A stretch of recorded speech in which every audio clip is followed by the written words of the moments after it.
அனைவருக்கும் நமஸ்காரம். கேதுவின் காதலன் பேசுகிறேன். மேஷராசி அன்பர்களுக்கு மிகச் சிறப்பான மாதம்.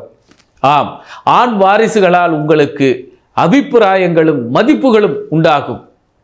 ஆண் குழந்தைகளாலும் ஆண் ஆதிக்கத்தாலும் மிக அற்புதமாக இருக்கும். அதே நேரத்தில் ஆண் குழந்தை வேண்டுபவர்கள், குடும்பத்தை நிர்வாகம் செய்பவர்கள் மிக சிறப்பாக இருப்பார்கள். உங்களுடைய மூத்த பிள்ளையையோ அல்லது உங்கள் மேல் அதிகாரியையோ இப்போது சந்தித்து பாராட்டுகளையும் பதக்கங்களையும் பெறுவீர்கள். அதே நேரத்தில் சூடான உணவுகளை எடுத்துக்கொள்ளாதீர்கள். வயிறு உபாதைகளும் தலை வலிகளும் அதிகமாக இருக்கும்.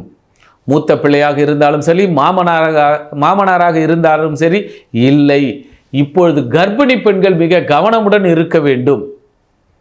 மேஷ ராசியில் யாராவது கர்ப்பிணி பெண்களும் கர்ப்பங்கள் தரித்தவர்களும் தங்களுடைய உடல் ஆரோக்கியத்தை கண்டிப்பாக கவனமுடன் இருக்க வேண்டும்.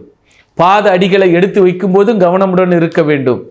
கருத்துக்களும் கருத்து சிதைவுகளும் கண்டிப்பாக ஏற்படும். கவனம் கவனம் கவனம். வாய்ப்பு இருந்தால் சிவன் கோயிலுக்கு செல்லுங்கள். இன்னும் வாய்ப்பு இருந்தால் குலதெய்வத்தில் கோயிலுக்கு சென்று ஒரு அரை மணி நேரம் 1 மணி நேரம் அமர்ந்து அம்மனிடமோ அம்பாளிடமோ ஆண்டவனிடம் வேண்டுங்கள்.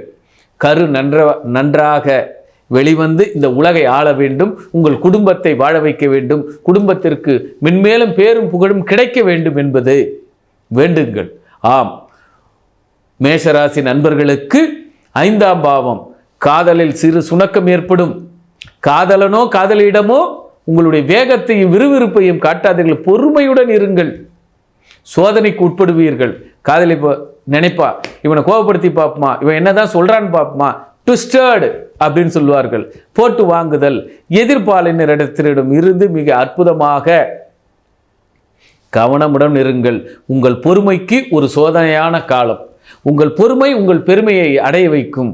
ஆக மேஷராசி அன்பர்களுக்கு அறிவுபூர்வமாக சிந்திப்பதை விட இதயபூர்வமாக சிந்தித்து பாருங்கள். நம் அப்பா இவள் நமக்காக பாடுபட்டார், நம் தங்கை நமக்காக பாடுபட்டாள், நம் தாய் இவளுக்காக பாடுபட்டார், நமக்காக பாடுபட்டார். ஆக பாசத்திற்காக இப்பொழுது அடிமையாக இருங்கள். பாசத்திற்கு கட்டுண்டு இருங்கள். உங்கள் வாழ்க்கை வளமாகும். இந்த மாதம் சிறப்பாகும். மேஷம் பாசத்திற்கு கட்டுண்டு ஆக வேண்டும். அனைவரையும் அரவணைத்து செல்லுங்கள். நன்றி, நமஸ்காரம். இதுவரை சொல்லியது அத்தனையுமே பொதுவான பலன்கள் மட்டுமல்ல, உங்களுடைய வாழ்க்கையோடு மெர்ஜாகும் பலன்கள், உங்கள் ராசிகளோடு மெர்ஜாகும் பலன்கள். ஆக இதில் ஒரு சில பலன்கள் ஏறும் இறங்கும். அடியேன் பார்க்கும் விதங்கள், உங்களுடைய அம்சங்கள், ஒவ்வொருவருடைய அம்சங்கள் எப்படி இருக்கும் என்பதைத்தான் பார்த்து முடிவெடுக்க வேண்டும் என்பதை ஜாதக ரீதியாகவும் ஜோதிட ரீதியாகவும் உங்களுடைய அம்சத்தின் ரீதியாகவும் இங்கு கூறியிருக்கிறேன். மேலும் ஜோதிட ஆய்வுகளுக்கும் தொடர்பு கொள்ளுங்கள். நன்றி, நமஸ்காரம்.